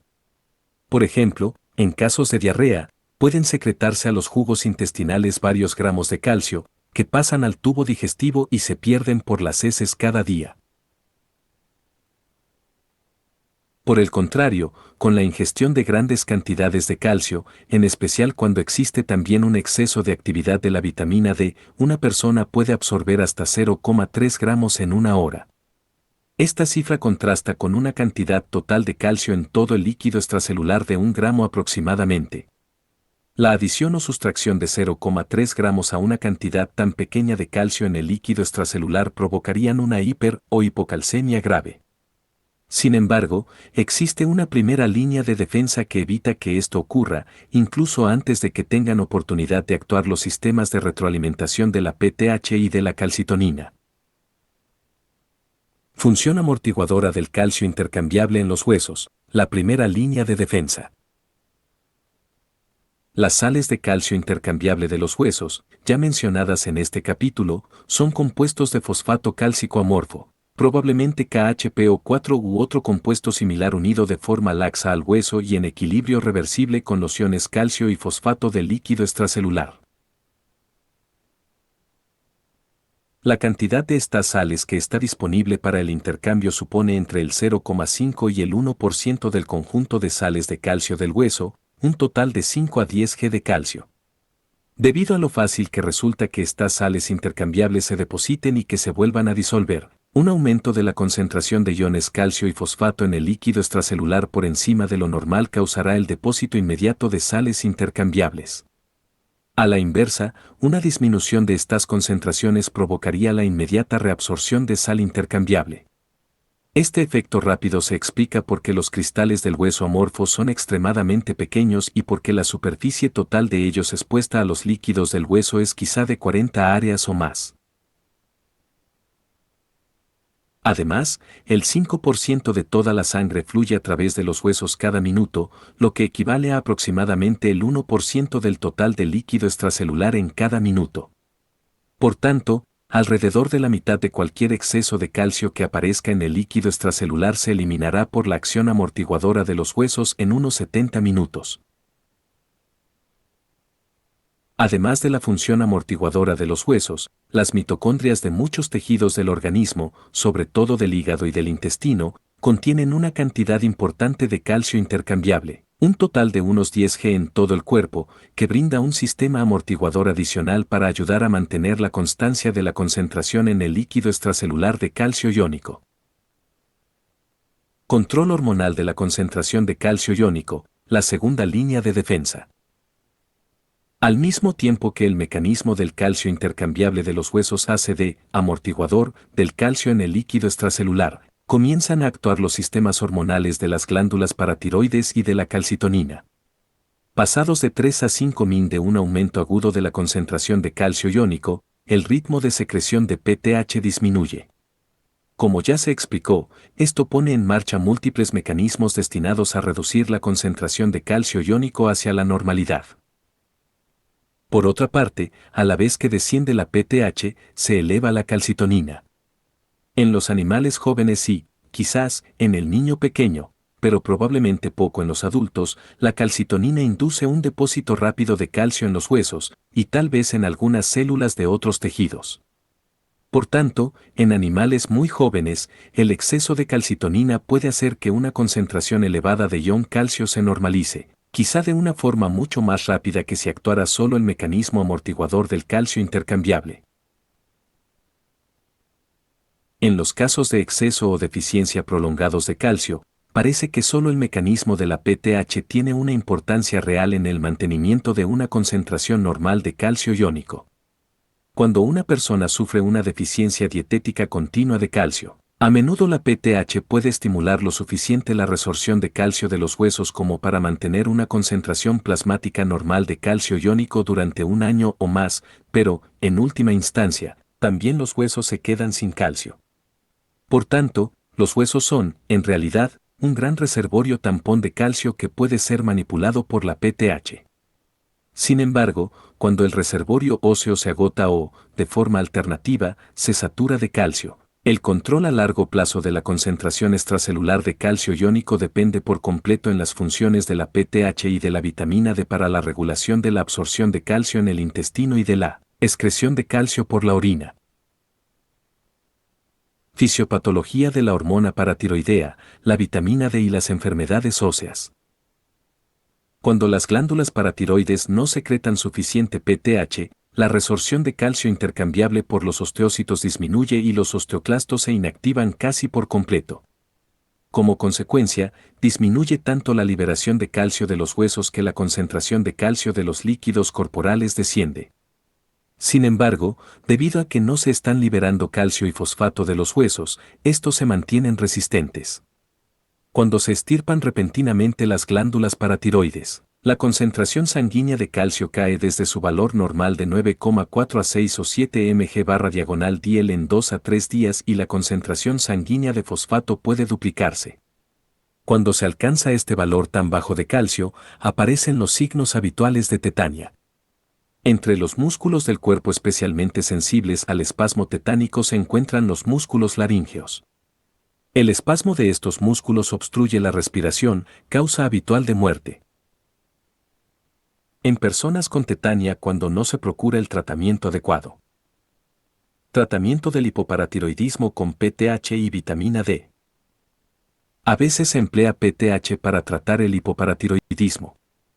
Sin embargo, debido al coste económico de esta hormona, a que su efecto dura solo como mucho unas pocas horas y a que la tendencia del organismo a desarrollar anticuerpos contra ella reduce poco a poco su eficacia, el tratamiento del hipoparatiroidismo con PTH es raro en la actualidad.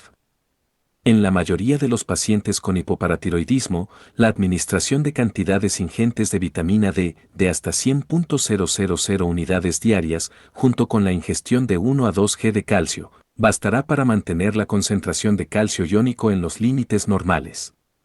A veces puede ser necesario administrar 1,25 dihidroxicolecalciferol en vez de la forma no activada de la vitamina D, debido a que su potencia y rapidez de acción son mucho mayores.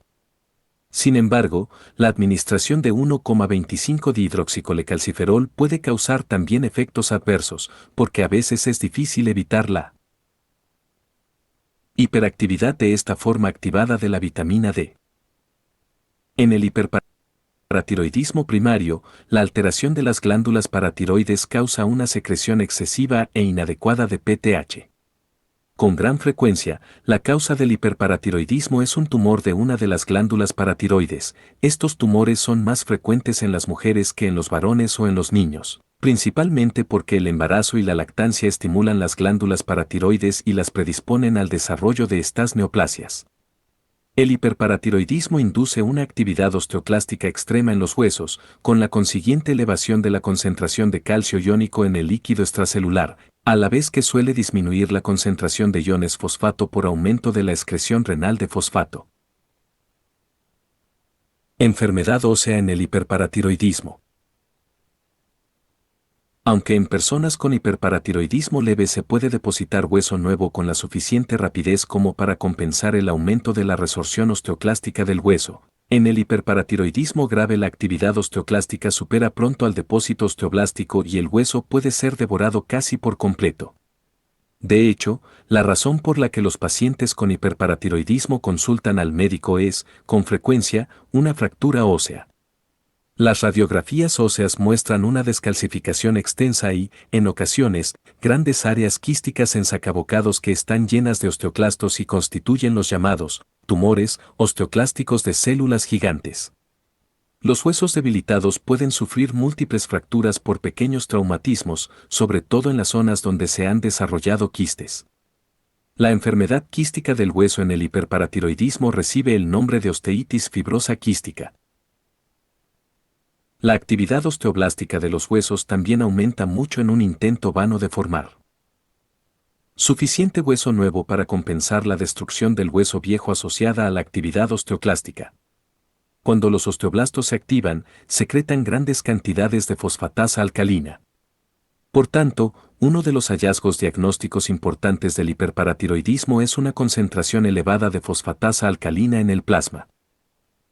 Efectos de la hipercalcemia en el hiperparatiroidismo. En ocasiones, el hiperparatiroidismo provoca un incremento de la concentración plasmática de calcio de hasta 12 a 15 mg/DLI, aunque raras veces, aún más.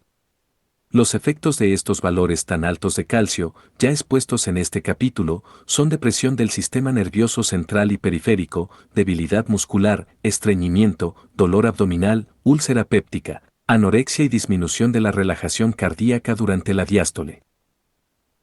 Intoxicación paratiroidea y calcificación metastásica. Cuando, en raras ocasiones, se secretan grandes cantidades de PTH, la concentración de calcio de los líquidos corporales aumenta con rapidez a cifras elevadas. Incluso la concentración de fosfato en el líquido extracelular experimenta un marcado ascenso en lugar de descender como suele ser habitual, probablemente porque los riñones no pueden excretar con la suficiente premura todo el fosfato que se está resorbiendo desde los huesos.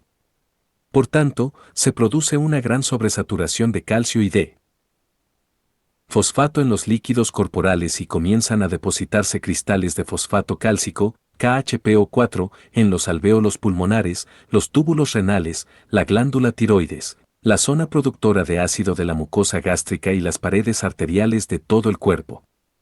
Este extenso depósito metastásico de fosfato cálcico puede desarrollarse en pocos días. Como norma, la concentración de calcio sanguíneo debe elevarse por encima de 17 mg/DL antes de que ocurra el riesgo de intoxicación paratiroidea, pero una vez producido este ascenso con elevación simultánea de fosfato, la muerte puede ocurrir en pocos días. Formación de cálculos renales en el hiperparatiroidismo. En general, los pacientes con hiperparatiroidismo leve muestran pocos signos de enfermedad ósea y escasas alteraciones generales como consecuencia de la elevación del calcio, pero sí presentan una gran tendencia a formar cálculos renales. La razón de esta tendencia es que, en el hiperparatiroidismo, el exceso de calcio y de fosfato absorbidos en el intestino o movilizados desde los huesos debe ser excretado por los riñones, lo que causa una elevación proporcional de estas sustancias en la orina. En consecuencia, se forman cristales de fosfato cálcico que tienden a precipitar en los riñones y a generar cálculos. También se desarrollan cálculos de oxalato cálcico, pues incluso las concentraciones normales de oxalato favorecen la precipitación del calcio cuando éste se encuentra en grandes concentraciones. Como la solubilidad de la mayor parte de los cálculos renales es escasa en medio alcalino, la tendencia a la formación de cálculos renales es considerablemente mayor en la orina alcalina que en la ácida. Por esta razón suelen prescribirse dietas y fármacos que acidifican la orina para tratar los cálculos renales. En el hiperparatiroidismo secundario aparecen concentraciones elevadas de PTH como compensación de la hipocalcemia, más que como consecuencia de una alteración primaria de las glándulas paratiroides. En cambio, el hiperparatiroidismo primario se asocia a hipercalcemia. El hiperparatiroidismo secundario puede deberse a una deficiencia de vitamina D o a nefropatía crónica en la que los riñones no sinteticen cantidades suficientes de la forma activa de la vitamina D, el 1,25-dihidroxicolecalciferol. Como se expondrá con mayor detalle en la sección siguiente, la deficiencia de vitamina D da lugar a una osteomalacia, mineralización insuficiente de los huesos, y las concentraciones altas de PTH inducen la resorción de los huesos. El raquitismo afecta sobre todo a los niños. Se debe a una deficiencia de calcio o de fosfato en el líquido extracelular, por lo general secundaria a una carencia de vitamina D cuando la exposición a la luz solar es suficiente. Los rayos ultravioleta activan al 7-deshidrocolesterol de la piel y se forma vitamina D3, que evita el raquitismo estimulando la absorción de calcio y fosfato en el intestino, como se ha expuso ya en este capítulo. Los niños que permanecen en el interior durante todo el invierno no adquieren cantidades adecuadas de vitamina D, salvo que reciban suplementos dietéticos. El raquitismo tiende a manifestarse sobre todo en los meses de primavera, debido a que la vitamina D formada durante el verano anterior se almacena en el hígado y está disponible para su utilización durante los primeros meses del invierno. Además, la movilización de calcio y de fosfato de los huesos puede evitar los signos clínicos de raquitismo en los primeros meses de déficit de vitamina D. Las concentraciones plasmáticas de calcio y de fosfato disminuyen en el raquitismo. La concentración plasmática de calcio en el raquitismo solo está ligeramente disminuida, pero el nivel de fosfato es muy bajo. Este fenómeno se explica porque las glándulas paratiroides evitan la caída de la concentración de calcio promoviendo la resorción ósea cada vez que aquella comienza a descender. Sin embargo, no existe un buen sistema regulador que impida el descenso del nivel de fosfato y la mayor actividad de las paratiroides incrementa, de hecho, la excreción de estos en la orina. El raquitismo debilita los huesos. Durante los casos de raquitismo prolongado, el notable aumento compensador de la secreción de PTH provoca la resorción ósea osteoclástica extrema. Esto, a su vez, hace que los huesos se debiliten progresivamente e impone un estrés físico notable sobre ellos, lo que también desencadena una gran actividad osteoblástica. Los osteoblastos depositan grandes cantidades de osteoide, que no se calcifica porque la cantidad de iones calcio y fosfato es insuficiente. En consecuencia, el osteoide formado, descalcificado y débil va reemplazando al hueso antiguo que está siendo resorbido. Tetania en el raquitismo. En las etapas iniciales del raquitismo, casi nunca aparece tetania, pues las glándulas paratiroides inducen una estimulación continua de la resorción osteoclástica del hueso y, por tanto, mantienen un nivel casi normal de calcio en el líquido extracelular. Sin embargo, cuando por fin se agota el calcio óseo, el nivel de calcio puede descender con gran rapidez. Cuando el nivel de calcio desciende por debajo de 7 mg/diagonal-DL, se desarrollan los signos habituales de tetania y el niño puede morir por espasmo respiratorio tetánico, salvo que reciba calcio por vía intravenosa, que alivia de inmediato la tetania. Tratamiento del raquitismo. El tratamiento del raquitismo consiste en aportar cantidades adecuadas de calcio y fosfato con la dieta y, lo que es igualmente importante, de grandes cantidades de vitamina D en ausencia de esta. Se absorben poco calcio y poco fosfato en el intestino. Osteomalacia, raquitismo del adulto. Los adultos sanos rara vez sufren deficiencias dietéticas graves de vitamina D o de calcio, debido a que no necesitan grandes cantidades de calcio para su crecimiento óseo, como ocurre en los niños. Sin embargo, en ocasiones, se producen serias carencias de vitamina D y de calcio como consecuencia de la esteatorrea, incapacidad de absorber la grasa, porque la vitamina D es liposoluble y el calcio tiende a formar jabones insolubles con las grasas. En consecuencia, en la esteatorrea se pierden por las heces tanto vitamina D como calcio. En estas condiciones, un adulto tiene una absorción tan escasa de calcio y de fosfato que desarrolla osteomalacia y, aunque casi nunca manifiestan tetania, puede haber un deterioro óseo grave. Osteomalacia y raquitismo causados por enfermedades renales. El raquitismo renal es un tipo de osteomalacia producido por una enfermedad renal prolongada. La causa de este trastorno es principalmente la incapacidad de los riñones enfermos para formar 1,25-dihidroxicolecalciferol, la forma activa de la vitamina D en pacientes tratados con hemodiálisis por extirpación o destrucción de los riñones. El problema del raquitismo renal suele ser grave. Otro tipo de enfermedad renal que causa raquitismo y osteomalacia es la hipofosfatemia congénita, debida a una disminución congénita de la resorción de fosfatos en los túbulos renales. Este tipo de raquitismo debe ser tratado con compuestos de fosfato en vez de con calcio y vitamina D y se denomina raquitismo resistente a la vitamina D. La osteoporosis es la enfermedad ósea más frecuente en los adultos, sobre todo a edades avanzadas. Es una enfermedad diferente de la osteomalacia y del raquitismo, porque es consecuencia de la falta de matriz ósea orgánica y no de una insuficiente calcificación del hueso. En personas con osteoporosis, la actividad osteoblástica del hueso suele ser inferior a la normal y, por tanto, el ritmo de depósito de osteoide es menor. No obstante, y como en el hiperparatiroidismo, en ocasiones la causa de la pérdida de hueso es el exceso de actividad osteoclástica. Las múltiples causas comunes de osteoporosis son: 1. Falta de tensión física sobre los huesos como consecuencia de la inactividad. 2. Malnutrición profunda que no permite la formación de una matriz proteica suficiente. 3. Falta de vitamina C, necesaria para la secreción de sustancias intercelulares por todas las células, incluyendo la formación de osteoide por los osteoblastos. 4. Falta de secreción de estrógenos en la posmenopausia, debido a que los estrógenos tienen una actividad estimulante de los osteoblastos. 5. Edad avanzada, en la que la hormona del crecimiento y otros factores estimuladores del crecimiento son más reducidos, además del hecho de que muchas de las funciones del anabolismo proteico son escasas, de forma que no se puede depositar satisfactoriamente la matriz ósea. Y 6.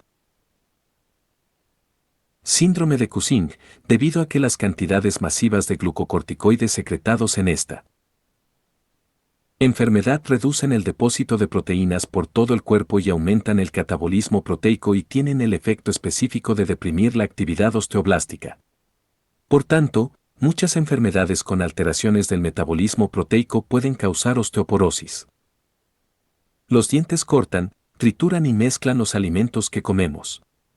Para realizar estas funciones, las mandíbulas tienen potentes músculos capaces de proporcionar una fuerza de oclusión entre los dientes anteriores de 20 a 45 kilogramos y de 70 a 90 kilogramos entre los molares. Además, los dientes superiores e inferiores están dotados de proyecciones y carillas que se interdigitan, de forma que la hilera de dientes superiores encaja con la de los inferiores.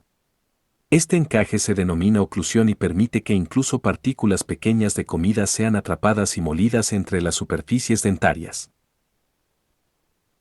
Función de las diferentes partes de los dientes.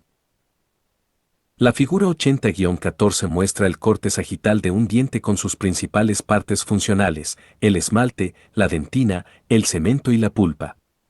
El diente puede dividirse también en corona, que es la porción que hace relieve hacia la cavidad oral desde la encía, y la raíz, que es la porción que se aloja en el alvéolo óseo del maxilar. El anillo entre la corona y la raíz, donde el diente está rodeado por la encía, se denomina cuello. Figura 80-14 partes funcionales del diente. La superficie externa del diente está revestida por una capa de esmalte, formado antes de la erupción del diente por células epiteliales especiales denominadas ameloblastos. Una vez que ha erupcionado el diente, no se forma más esmalte. El esmalte está formado por cristales de hidroxiapatita grandes y densos con carbonato, magnesio, sodio, potasio y otros iones absorbidos, incrustados en una fina malla de una proteína resistente y casi insoluble que tiene unas características físicas similares, pero que no es químicamente idéntica a las de la queratina del pelo. La estructura cristalina de las sales hace que el esmalte sea muy duro, muchísimo más duro que la dentina. También la trama especial de fibras proteicas, aunque solo constituye el 1% de la masa total del esmalte, hace que éste sea resistente a ácidos, enzimas y otros agentes corrosivos, porque esta proteína es una de las más insolubles y resistentes que se conocen. Dentina. El cuerpo principal del diente está compuesto de dentina, que tiene una estructura ósea fuerte. La dentina está constituida en su mayor parte por cristales de hidroxiapatita similares a los del hueso, pero mucho más densos. Estos cristales están incluidos en una fuerte malla de fibras de colágeno. En otras palabras, los principales componentes de la dentina son en gran medida los mismos que los del hueso. La principal diferencia radica en la organización histológica, pues la dentina no contiene osteoblastos, osteocitos, osteoclastos ni espacios para los vasos sanguíneos o los nervios. Por el contrario, es depositada y alimentada por una capa de células denominadas odontoblastos que revisten su superficie interna a lo largo de toda la pared de la cavidad de la pulpa.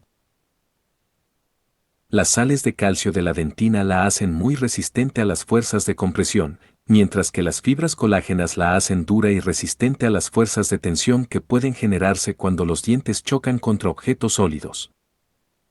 Cemento. El cemento es una sustancia ósea secretada por células de la membrana periodontal que reviste el alvéolo dentario. Muchas fibras de colágeno pasan directamente desde el hueso de la mandíbula a través de esta membrana hasta alcanzar el cemento.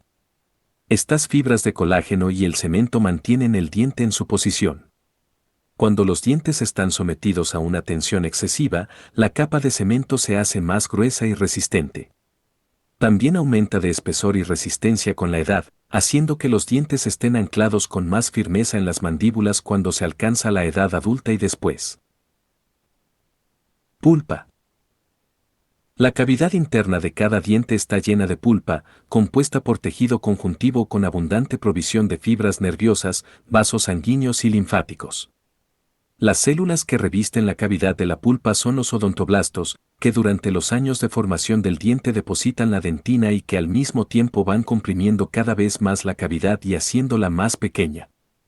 En etapas posteriores de la vida, la dentina deja de crecer y la cavidad de la pulpa mantiene un tamaño prácticamente constante. Sin embargo, los odontoblastos continúan siendo viables y envían proyecciones al interior de los pequeños túbulos de la dentina que penetran a través de todo el espesor de la dentina y que participan en el intercambio de calcio, fosfato y otros minerales con la dentina. Dentición. Cada ser humano y la mayor parte de los restantes mamíferos desarrollan dos conjuntos de dientes durante su vida. Los primeros dientes se denominan dientes temporales o dientes de leche y su número en el ser humano es de 20. Erupcionan entre el séptimo mes y el segundo año de vida y duran hasta el sexto al decimotercer año. Tras la caída de cada diente provisional, este es sustituido por uno permanente y en la parte posterior aparecen de 8 a 12 molares adicionales, haciendo que el número total de dientes permanentes varíe de 28 a 32, dependiendo de si terminan por aparecer también las 4 muelas del juicio o terceros molares, que no erupcionan en todas las personas. Formación de los dientes. La figura 80-15 muestra la formación y erupción de los dientes.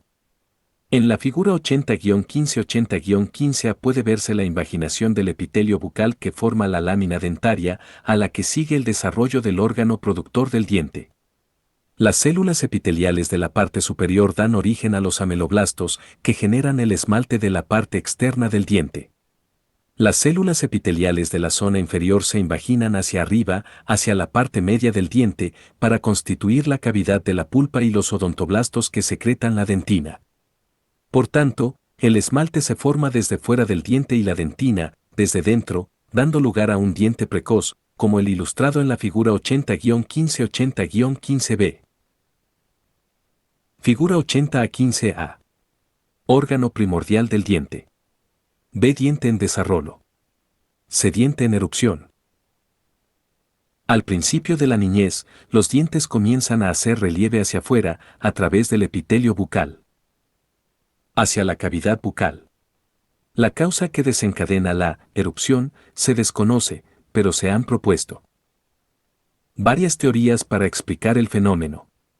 La hipótesis más verosímil es que el crecimiento de la raíz dentaria, así como del hueso situado bajo el diente, empujan progresivamente el diente hacia adelante.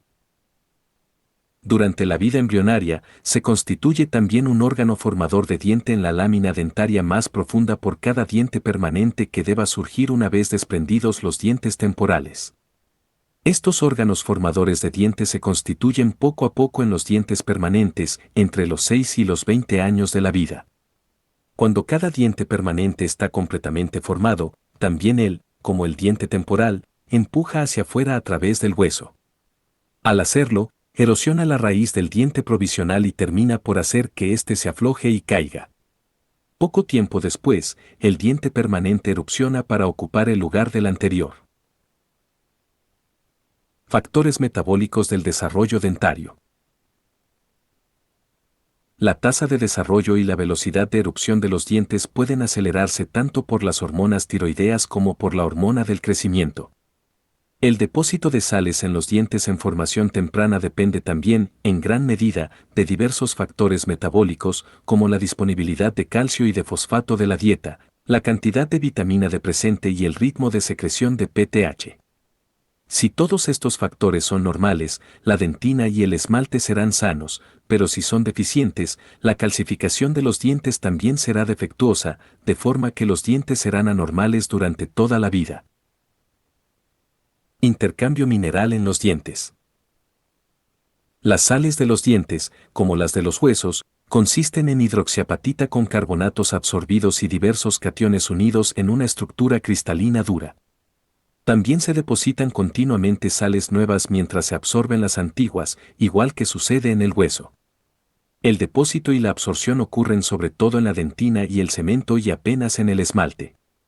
La mayor parte de lo que sucede en el esmalte obedece al intercambio de minerales con la saliva por difusión, más que con los líquidos de la cavidad de la pulpa. La velocidad de absorción y depósito de minerales en el cemento es aproximadamente igual a la del hueso del maxilar vecino, mientras que la tasa de depósito y resorción de minerales en la dentina es solo una tercera parte de la del hueso. El cemento tiene características casi idénticas a las del hueso convencional, como la presencia de osteoblastos y osteócitos, mientras que la dentina carece de ellas, como se explicó en párrafos anteriores.